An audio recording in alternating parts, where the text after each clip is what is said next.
Welcome to 10-Minute Record Reviews, episode 222. This time I'm going to talk about an album which, in the copy that I have, the release that I have is called Traneing In by John Coltrane. This was originally released actually as John Coltrane with the Red Garland Trio. It was recorded in 1957, released in 1958.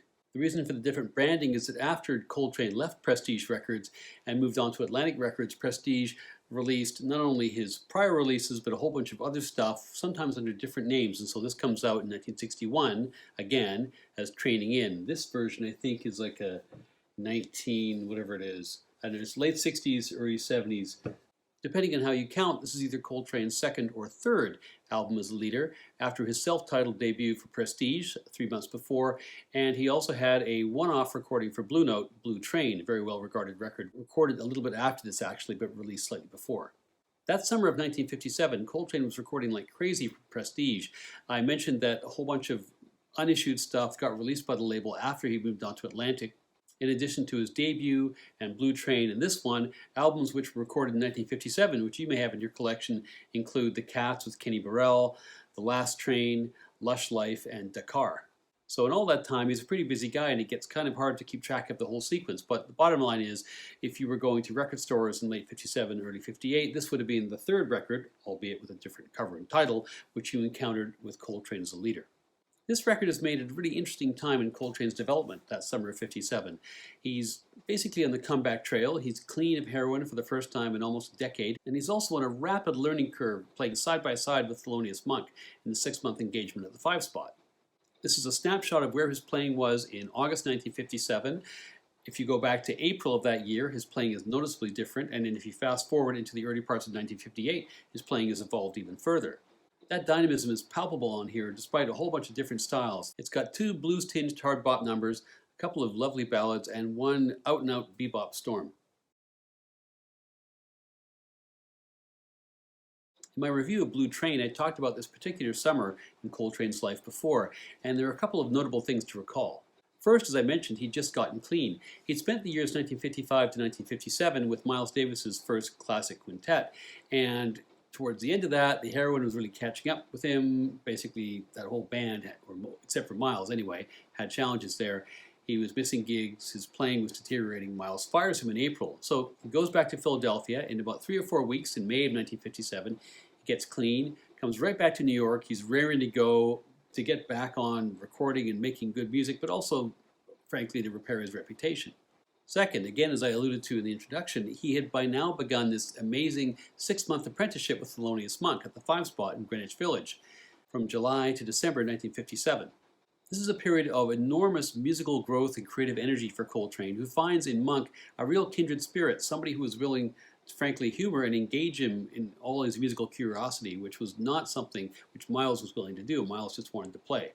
And the consequences of this dynamic relationship he developed with Monk can be heard all over Coltrane's playing in 1957 and 1958, both in the nature of the music and the choices, but also in his technical development. In particular, this was the period where Coltrane's famous sheets of sound approach begins to appear, those remarkably rapid arpeggios where he's often tackling the same run multiple times from different angles.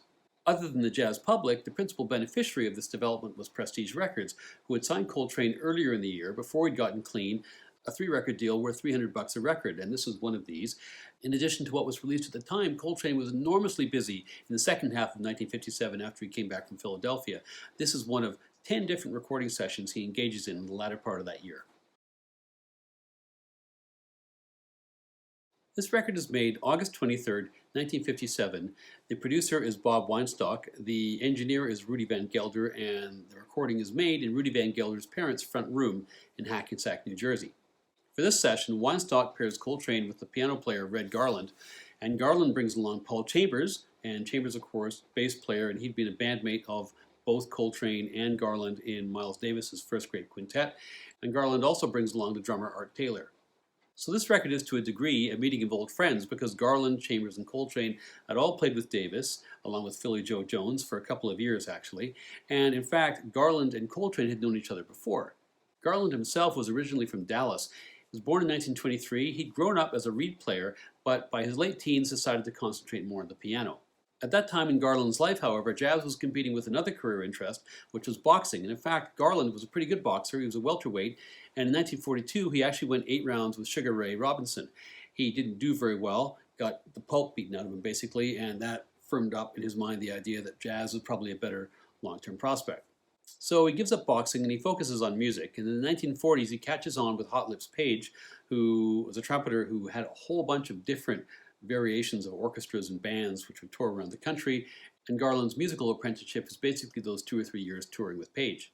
Eventually, one of those tours ends in New York in 1946, and Garland decides to stay there because, of course, there's this incredibly fertile jazz scene happening in 45, 46, and so on with the whole bebop revolution.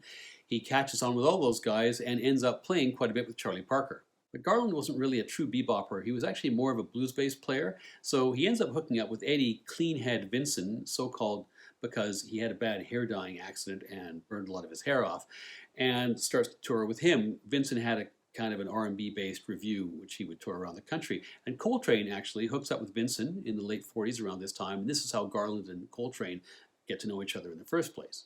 Both of them eventually depart Vinson's band and go and do their own things in the early 1950s. That's where Miles Davis comes into the story, because Miles himself had been a junkie, cleans up in 1953, comes back, makes some great music in 1954, and then is asked by his label to put together a quintet. So he reaches out to a variety of players he's comfortable with, one of whom is the drummer Philly Joe Jones, and Philly Joe says, well, if you want a piano player, Red Garland's your guy. So in comes Red Garland to join Miles Davis in 1955, and Garland in turn recommends John Coltrane join on sax after Sonny Rollins leaves the early version of that quintet. So there's that first great quintet, with Davis being supported by Coltrane, Garland, Chambers, and Philly Joe Jones, all 4 of whom were heroin addicts who held it together long enough for a couple of years to make a bunch of great records before the wheels start to fall off in 1957. Chambers, the bassist, is one of the great hard boppers of the 1950s and 1960s. His heroin habit would eventually get the better of him. He'd die in 1969 at age 33 of an overdose, but not before he's involved in a not inconsiderable percentage of the great jazz recorded between 1955 and 1965. The other player on this date is the drummer Art Taylor, whose principal musical association historically is with the trumpeter Donald Byrd. He's 28 here, and he's one of these guys who even at that point had pretty much played with everybody on the scene.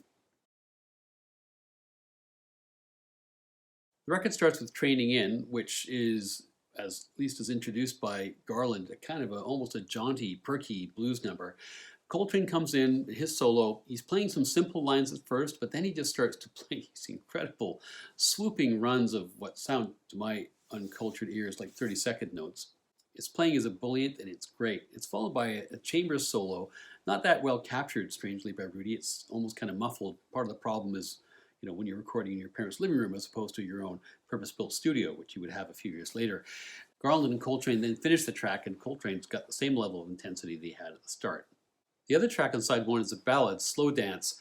Coltrane was always reverent in his treatment of ballads, as if this was the one area of jazz where his agenda was not to turn the apple cart over, but instead to be reverential of the song and the tune, and this is no exception. It's an absolutely beautiful performance. Bass Blues starts side 2, and as the title would give away, this is the blues. Some great soloing here by Coltrane and by Garland as well, but the real star here by far is Paul Chambers using a bow in his bass. This is something where, frankly, if you can find yourself in a circumstance where you can just crank this up and listen to this, it's hugely rewarding. Fantastic. You Leave Me Breathless is another ballad, another beautiful, wistful kind of performance. Coltrane has solos which bookend this track. It's at a different tone, actually, interestingly, in the first and second solos. And more great work by Chambers here as well. Pizzicato this time, not bowed. The record concludes with soft lights and sweet music, the Irving Berlin tune, which is interpreted here as a rip-roaring bebop fest, really quite spectacular. This record doesn't get as much love as some other Coltrane records made around the same time, but it's damn good. Coltrane's playing is crisp, it's exciting, it's a great snapshot of where he was at this particular moment in his time with Monk, which is kind of nice to have because so little of what he actually did with Monk himself was ever recorded. Garland, for his part, may kind of be in his period of decline at this point, or at least it's starting, but his timing and his phrasing are still excellent. Chambers, too, is in great form, and any fan of his needs to have this record in their collection. This record sometimes attracts lukewarm reviews, but the quality of Chambers' playing, on top of the amazing form that Coltrane is in, mean that for me, this is a 4.5 out of 5-star record.